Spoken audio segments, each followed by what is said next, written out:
But the problem with Ireland has always been this. We're more comfortable seeing two men holding guns than holding hands. So, two men holding hands with guns, shaved heads and uniform. Now, that's an arresting image, officer.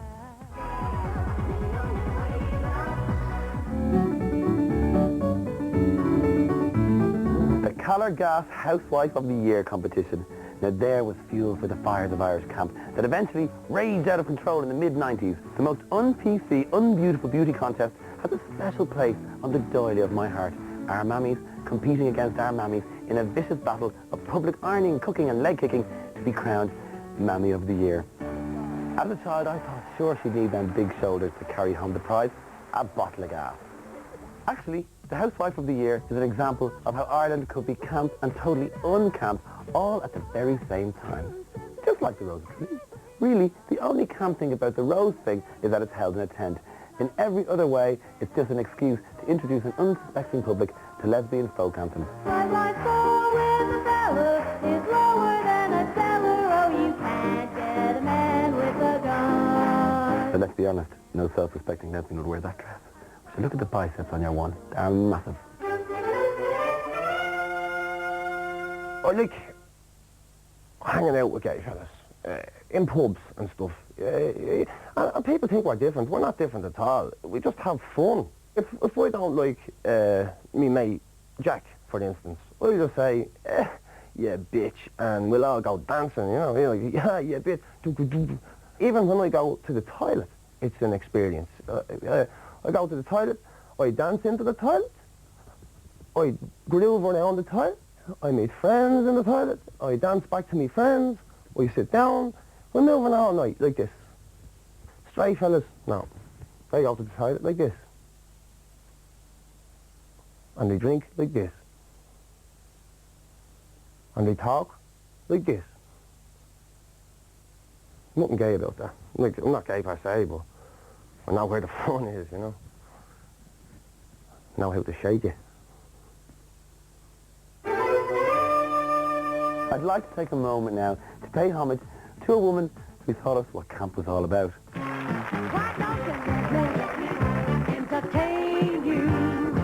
Twink rhymes with pink, kink and tink, as in I think, therefore I'm glam. Wait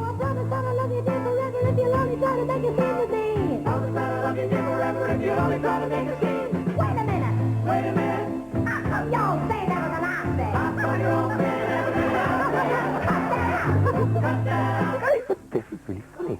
I've been so long distracted by Twink's cheese-spangled aura, I forgot she was funny. She should have stuck to being funny and never turned her back on Panto. It was the end of her. And children can be so cruel, especially gay kids. They're vicious. Believe me, I know. I was one. Anthony, door! Yes, I'm getting it. Ah. Yes, It's only me. Now, back in the old days, a perversely double-edged promotion and denial of gay culture was most prominent in sitcoms. The weird thing is that most of the great all-time gay comedy characters have been nominally straight. Sergeant Wilson from Dad's Army, Niles Crane from Frasier, Frank Spencer from Some Others Do Have 'Em, plus every character ever played by Kenneth Williams. Red-blooded, meat-eating, two-fisted, pint-swilling, car-fixing, football-watching, can-colour coordinate for shit bastard, hetero-bloody sexuals, every man jack of them, and all as queer as fuck. Don't tell me it's men's liberation. You burnt your boxers. Just you wait and see. Oh, we're having a little soiree, are we? But at least they were funny. Orty's special needs sitcom, upwardly mobile, with its I'm not gay, I'm just from Cork character, sucked the big one. Now, Anthony. Yeah? Can I have a moment alone, please? Thank you. Was he meant to be gay? Sometimes it's so hard to tell. After all, you see two dogs doing it on the street. How do you ever know that one of them is a girl dog? So there we were, meandering along in our camp half-life, blissfully unaware of our whole nature, when this burst onto our screens. Who could have seen this coming? Even that hammer couldn't loosen his pegs. The TV ringmaster who had Pat Kenny hair, even before Pat Kenny himself, can't be mild. Screaming is what we call this. Good evening and welcome to talk about the show that promises to widen your vocabulary in less than half an hour. So, what's camp and what's damp? Because if you're not willing to stick your head under the gay tent, face it, you tend to get a bit wet. That was John Hurt playing the part of Quentin Crisp in The Naked Civil Servant. Did you want to say something to me, sir? Yes. Well, Gay Byrne is camp, but Pat Kenny's damp. Yeah. Because to be camp, let's face it, you have to have personality. But the sense of difference which you had, when did that first manifest itself?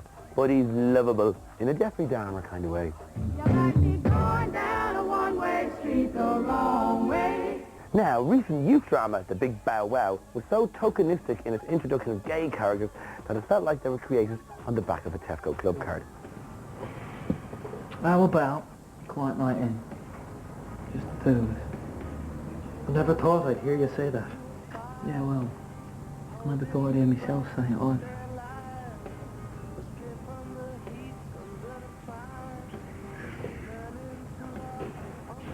Oh, sorry. Actually, The Big Bow Wow pulled off two firsts in Irish drama. It managed to make being gay look boring and being young look like a disease. But the TV moment, okay, full minute, that blew our coy attitude to Irish homosexuality right out of the water was this. Stuart, come give me a half of these shells, will you? I can't. Of course you can. I just need a hat. Come on. We don't do hammers and nails or saws. We do joints and screws, but that's different. Who does? Queers. I go get some sandwiches. This kitchen really needs sorting out. Because I'm queer. I'm gay. I'm homosexual. I'm a puff. I'm a pufter. I'm a punce. I'm a bum boy, baddie boy, backside artist, bugger. I'm bent. I am that arse bandit. I lift those shirts. I'm a faggot-ass fudge-packing shit-stabbing uphill gardener. I dine at the downstairs restaurant. I dance at the other end of the ballroom. I'm Moses in the parting of the red cheeks. I fuck, and I'm fucked. I suck, and I'm sucked. I rim them and wank them, and every single man's had the fucking time of his life. And I'm not a pervert. He was sexy, he was Irish, and the character he played in Queer as Folk was ass-cruntingly, mind-shaggingly magnificent. Here was a young Irish queer on TV who was manly, unapologetic and proud. He wasn't presenting Bosco from a closet in Montrose. He was one of us. The actor who played him, Aidan Gillen, was, however, straight. But you can't have everything. Remember once I grabbed the fella by the bum, right? And he didn't think he was gay either, but a bit of kissing, bit of rubbing, opened up the shirt, hand down the jocks, why, get it into you. Before he knew it, he was an old cucumber grabber like the rest of us. It's great crack. Women just don't get it. A man knows a way around the man, is what I'm saying. He knows how to find the places, give you the crack and all that. Me and my mates, you get bored, you wouldn't know what to do. The next thing you're giving, you'll be giving each other a few blowjobs. They're looking at you like you're a weirdo. Women will be giving you all this mouthy fellas. Get it into your horse, have the love. You know with me, no? It's fascinating, I think.